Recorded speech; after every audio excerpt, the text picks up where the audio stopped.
Alright, what's up y'all, it's LakerFan here. As I was about to title today's video, we're here to showcase the best lockdown build for a 5-out lineup in NBA 2K24 Pro-Am, but with an add-on as well to this video. So, with this series, I've been showing you guys all my team's builds. So like, we started with Joey's build right here with a 6'8 center, technically, in our 5-out. And then I play point center, and I've already showcased you guys my build with the whole high rebounding, high dunk, no shooting, stuff like that, and it all revolves around me. So this video is essentially showing you guys these builds that revolve around me, and I wanted to give you guys detailed looks at them. And with today's video, we're doing the lock and back end build. So we got Apollo's build right here as the lockdown, and then we got Bonnie's build right here as the back end. And you may be surprised to see them both at shooting guard. You're like, well, Laker, I'm trying to make a lock or a back end, and why would I make it a 2? Well, here's the thing. So to start off with Apollo's, it's even more extreme in this sense where it has really low ball handle and speed with ball. And as you see, the pass hack even is lower off that as well. This is to kind of take advantage of the fact that you get the pro dribble style at shooting guard, and then they still access certain things like this, like 95 strength, because you can make it at the 2, and all types of, you know, crazy versatility that comes along with this build. So let's go ahead and start with the back end first, because I feel like subjectively it is just a better build. I gave it 75 pass hack, and this is where positioning comes into play a tad bit. So I'm gonna give you guys a slight warning on this. So with Bonnie's build right here, we give him 75 pass hack at shooting guard. Now with Apollo's, for him to be lined up in a lower position, aka like let's say we want Bonnie at the 2 and then Apollo at the 3. If Apollo wants to make it a shooting guard to still be able to get it to like take advantage of that pro dribble style exploit, then he would have to have lower pass accuracy than Bonnie. So he ended up settling for 70. It gives you more attribute points. You know, you can lower the ball handle and stuff like that too to 35. But in this case with Bonnie's, we have 75 pass hack, and honestly, both builds can play nearly the exact same way. As you can see, the only slight difference here is that Bonnie's has 90 strength, whereas Apollo's has 95. For the 95 strength, it's for the Hoff Movable Enforcer, and as an on-ball, I think that's a slight bit more important. And then for Bonnie right here, 90 is plenty fine with that Gold Movable Enforcer. And then also, neither build has crazy high defensive rebound with only 85, so it's not like they're going for, you know, Hoff box out beast or anything like that. But anyway, between both builds, they both have pretty low dunk, but 50 is still enough to get the job done with like Manu Ginobili dunk package and stuff like that. And then 40 is enough to still get standing dunks just in general, like one package, and it'll still activate them. And then 85 post control for the idea of maybe if they have a guard on them in the corner, or if even they put a point guard on them on the hash, or obviously also just to add that unpluckable as well, and post fade feed on because we have really high mid range on this. Now, here's the versatility in the lineup as well. So whether this build's playing corner offense or hash offense, either or, it actually works both ways for both of them. So it's unlikely that in any given game we have them both on the hash or we have them both in the corner. Generally, it's going to be one of them on the hash, one of them in the corner, and it seems that it's going to be Bonnie leaning toward being on the hash a little bit more, and Apollo being in the corner a little bit more. But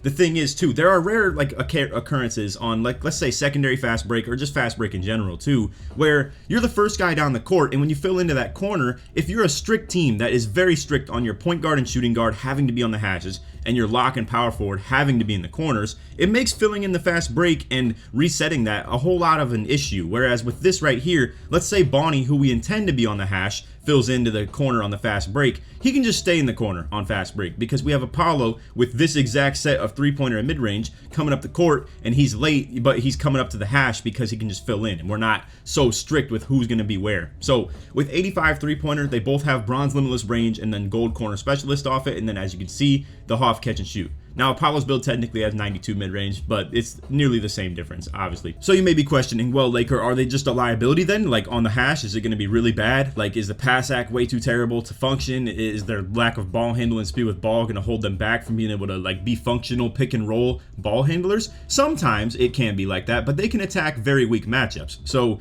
we don't intend to have a build like this attack a shooting guard, per se, right? What I want these builds to be able to do is attack a point guard when they get, like, kind of bold and put them on them.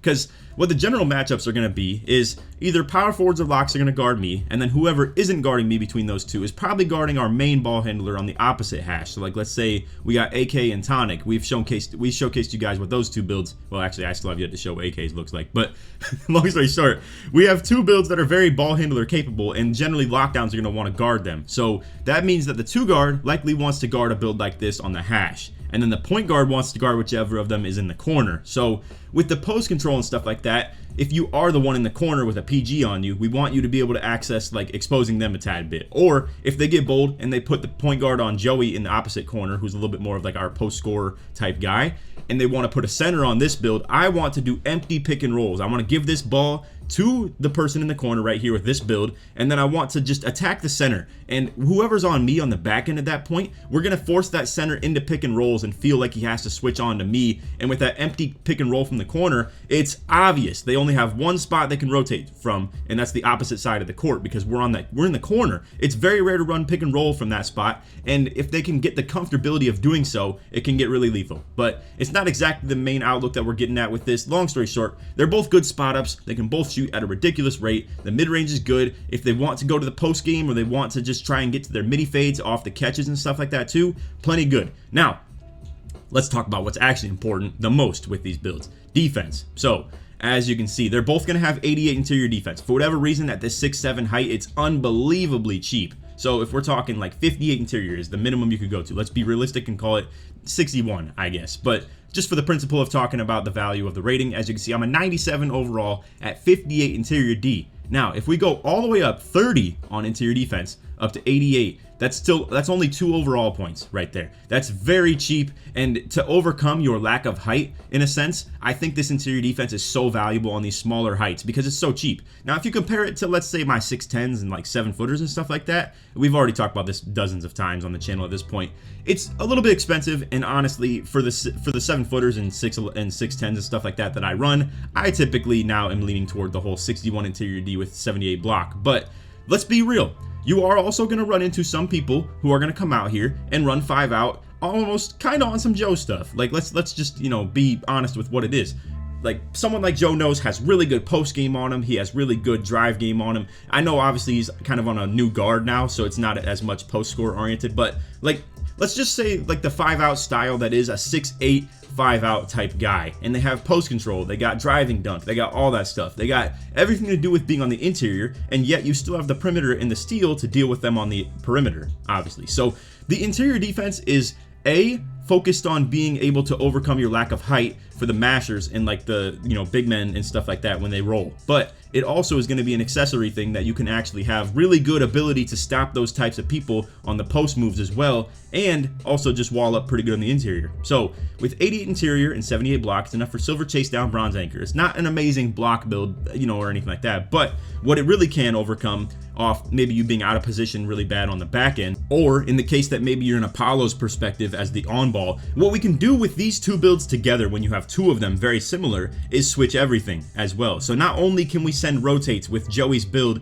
in one corner, and then obviously we have, like, you know, a good hash defender as well. We got this guy on ball and then another one of them on back end. Not only can we spam those rotates and stuff like that, but we can also just play sides defense between the 2 of them, switch everything in a sense. So with them both having the ability to have Hall of Fame interceptor and then still 94 prim and then still 88 interior defense and the gold box out beast and the silver rebound chaser, and then whichever of them doesn't play back end, the one that's on the hash can either run the break or crash the board off the hash, even for that matter. And we got like at least 3 people crashing boards at all times between me, Joey, and the back end, and then whoever's on the hash, like I said, with this build who's playing on ball could still crash off the hash if they wanted to. And with this type of speed and rebounding and stuff like that too, I think it could get really crazy. And then pretty good speed right here as well. I know you guys are probably used to seeing 6'8" backends if you're consistently in the comp pro-am style and stuff like that, but I'm gonna be real with you guys. I think these 6'7s unlock a really ridiculous ability of doing some of these things. So let's say you have 77 excel, that's gold fast feet. You have really good speed as well. You still retain the ability to have pretty decent rebounding with the 85. I know it could be better. Obviously, people aren't really used to this, so I understand that this lineup works solely because of my build, right? I'm a center, but I'm also our point guard, technically. So I'm not that typical 6'4" guy in the corner playing no defense and playing no rebound help at all. I have gold rebound chaser at 6'10" max wingspan, so it's not your typical point guard by any means. So I understand that you guys may not have as good of a rebounding situation on the court, but long story short, in our lineup, 85 defensive rebound is plenty enough, and then you combine that with the versatility it has on defense, the pass act not being too terrible, if we're being completely honest, and then also like the pro dribble style is a huge boost, because these builds can definitely get weird on that hash with such little ball handle,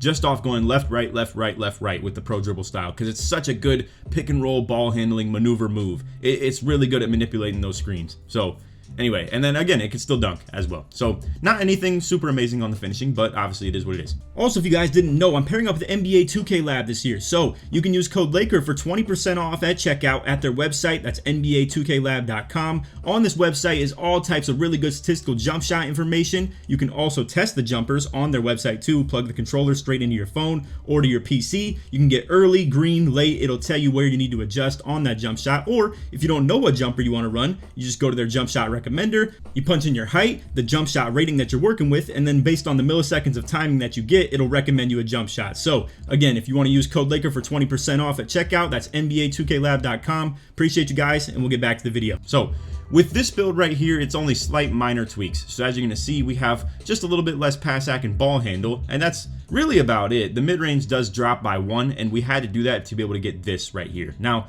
to be fair, Apollo probably could have gone down 1 on the speed, down 1 on the speed with ball, and then made a couple things shake here and there and probably got 93 mid-range, but instead we're going to go max speed for him with max acceleration too, and then also 95 strength, that Hoff movable enforcer. Now, to be fair, besides bulldozer, that's literally all you get for going 5 more strength, but as an on-ball lockdown, that is pretty nice. And also he has 5 more vert too, technically. So it's a little bit of a slight minor tweak compared to Bonnie's build, and you know, at the expense of pass hack and mid-range. That's about it, to be honest. So it's up to you guys, whatever one you find more valuable. I will say normal SIGs are at 40 ball handle, so like they're not that important. I think the normal dribble, like the normal and pro dribble styles that you get, and this one does get pro, yes, is a little bit more important than the normal SIGs, to be honest with you. But to have those over basic is still pretty nice if you want to get a little bit extravagant with your ball handling. But that's why this build's going to be more of a corner spot up for Apollo, whereas Bonnie's on the hash on offense. And then because this one's a little bit more invested into defense than Bonnie's because of the strength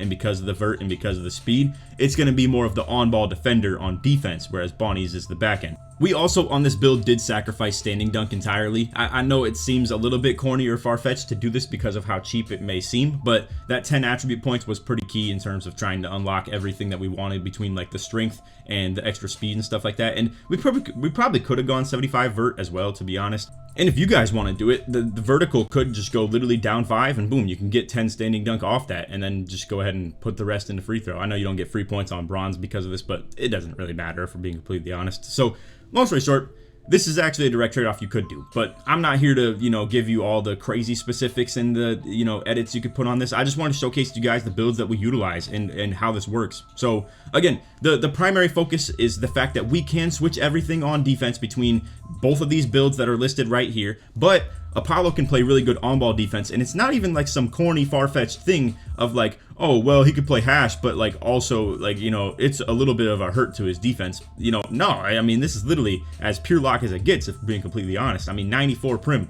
95 steal, 88 interior, with the block and anchor as well at being 6'7". He's got the Tracy McGrady with all the best jumpers and stuff like that too for the wings. He's got max speed, max excel, max strength. I mean, it's pretty ridiculous, fellas. And then you combine that with also, again, the 85 D-board. That's a lot for an on-ball lockdown, and with a lot of strength, too. You can play pretty good box outs with this. I've seen him play back-end with it, and that's the other thing, too, position versatility. So let's say Bonnie's missing because he has a pretty tough work schedule to work around for us to, like, play Pro-Am. So if he's missing, that means we slot in Tonic and AK as our guards. We got Joey as our corner dropper, and then we got Apollo as our back-end. So now we're not able to switch everything in that lineup as far as like our on-ball versus the back end. But in that case, Apollo can play back end and fill in for where Bonnie was. And now, as you can see, a build like this can still play, you know, the back end spot pretty comfortably. Now, because we lost one of those builds and we have another point guard, our offense is going to be a little bit better, where now we don't have one of these spotting up on the hash. But again, it's still capable of doing so. If Tonic or AK has to fill into the corner first